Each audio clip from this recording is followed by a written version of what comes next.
Hey everyone, this is Rohan, and this officially marks Phase 2 of MindMirror. Phase 1 was the Kickstarter, and thank you so much to everyone who supported me. I really appreciate it, and I've decided to take MindMirror in a different direction. It's going to be a lot more personal, where I share my reflections from the past week, whether it's current events, or TED Talks, or just things that I've experienced in my life.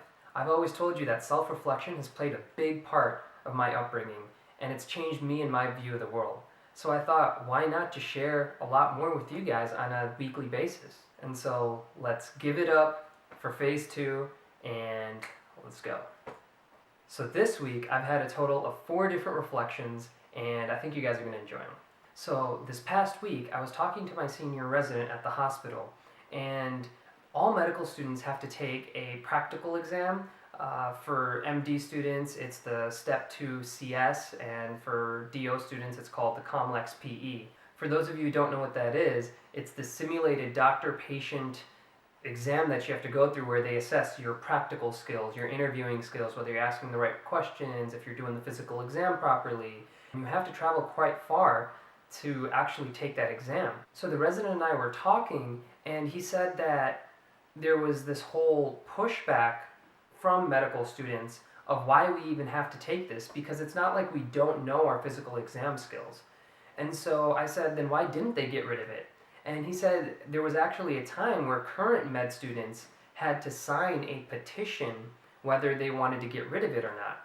And so I said, well, did you sign it? And he said, I'll be honest, I didn't, even though I think it shouldn't be there. And I was like, why not? So he said, it's because the first thing that I thought when I was about to sign it was, I spent all that money signing up for that exam, which is over $1,000. I traveled all the way to wherever I needed. I had to stay at a hotel, and I had to go through all this inconvenience. And so just because I did it, I feel like you guys should have to go through it. And if they refunded my money, I might be more willing to sign it. And so that got me thinking, is it the best to say that just because I had to do it, you have to do it?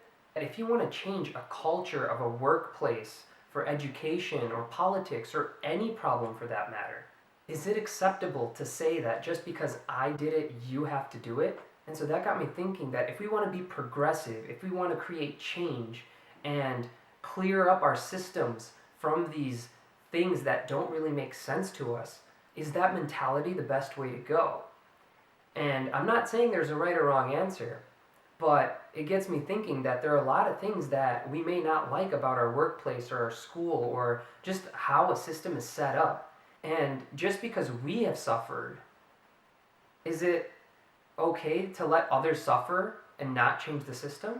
I mean, my 2 cents is that if it's better for the overall system and for the generations to come, if the system is going to change for the better, I'll go ahead and sign that piece of paper. Yeah, it sucks, but I feel that if no one is ready to take that sacrifice, the change that we want to see is not going to happen or may take longer to happen. So I don't know, that was a really interesting conversation that I had, and it just really got me thinking. Let me know what you guys think. Alright, so the second reflection actually happened when I was out for a run with my neighbor and my good friend. Don't worry, I asked him if it was okay if I shared this story. So we were out for a regular run every evening, and he suddenly told me that he dropped out of a class that he was taking. So the brown blood inside of me was like, bro, were you about to fail or something? And he's like, no, man, I just didn't have enough time for work and school. And I was like, dude, I completely understand. I mean, I can't imagine working full-time and going to school. So I was like, it's okay. And he's like, it's not okay. And he was telling me how he should have had enough time to do it, but he didn't, and this has never happened to him before. He's a straight A student. And so I asked him, why don't you think you have enough time? And he said, I really had to introspect to answer that question. I was looking through my phone usage and what apps I use the most. And he said, I realized that across all social media platforms, I spent over 3 hours a day on social media, just on my phone.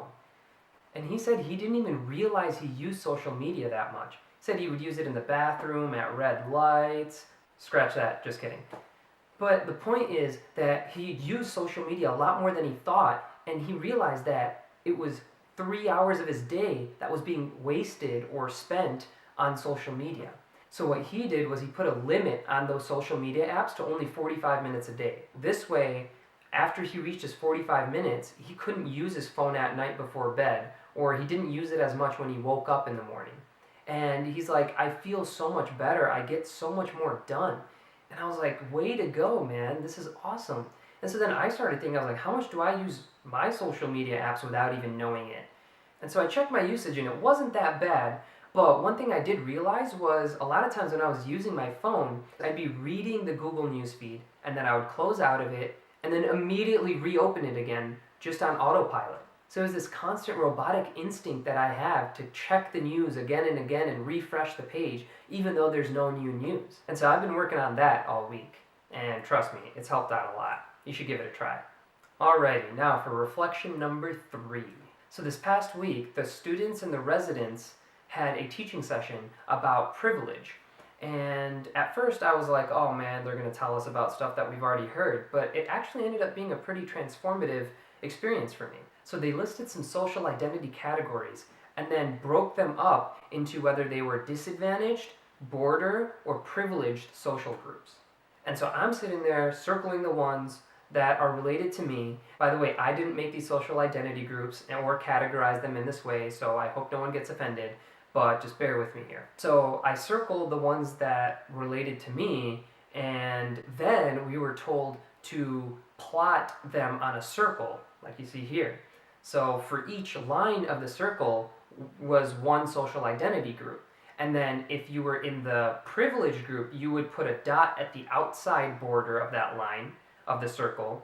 And if you were in the border, you'd put it in the middle of the line. And then if you were disadvantaged, you would put it closer to the center of the circle.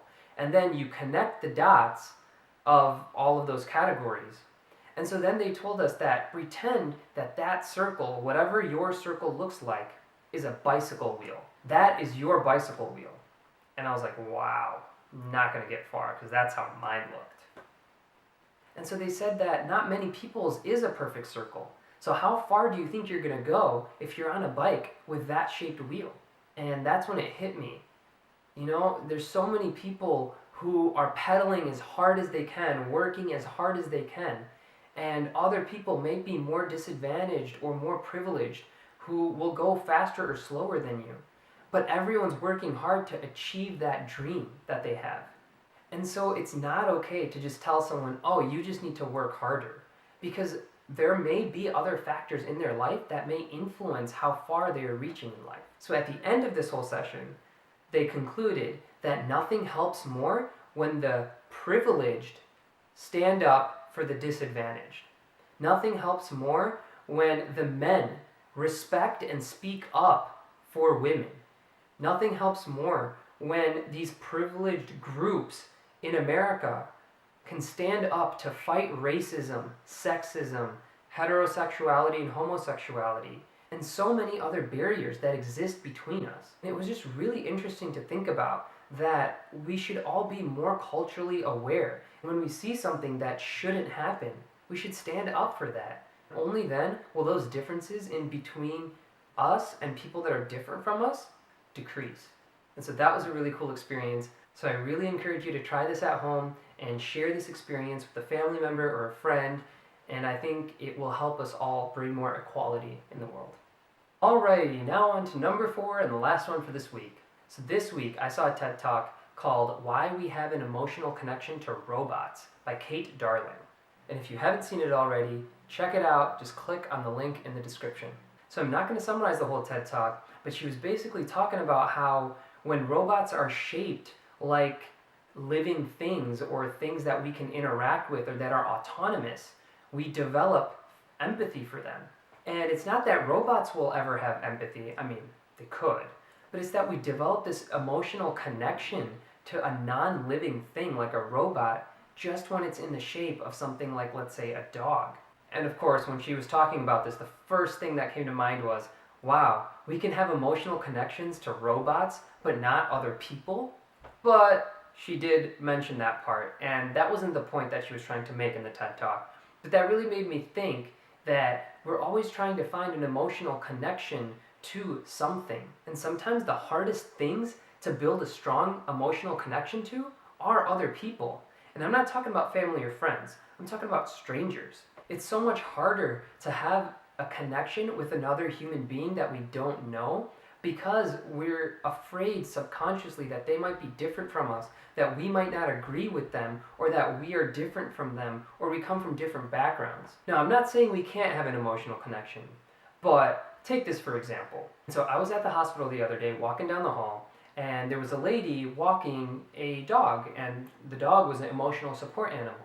And so immediately I look down at the dog and say hi, and we're passing by, and at that point we'd already passed by each other, and I kind of forgot to say hi to the lady who was walking the dog. And that's when I realized it's so easy for us to have an emotional connection towards a dog or a robot in the shape of an animal. But it's so hard for us, or we sometimes forget subliminally, that we should have more of an emotional connection to other human beings around us. And so, of course, I turned around and said hi and smiled at her and kept going. So I asked myself, why don't I have that same enthusiasm for another adult? Like, I see a kid and I immediately smile at the little kid. But when I see an adult, do I immediately smile at that other adult? I know this doesn't have anything to do with robots, but this TED Talk kind of got that whole train of thought going, running in my head, and just really wanted to let that out. And that's it, everyone. Thank you so much for watching and listening. I hope you enjoyed it. I'm going to be coming out with videos just like this every weekend where I talk about these experiences, and I hope that myself going through this journey and learning through this process inspires you to also do the same. And remember, don't forget to look in your mind's mirror.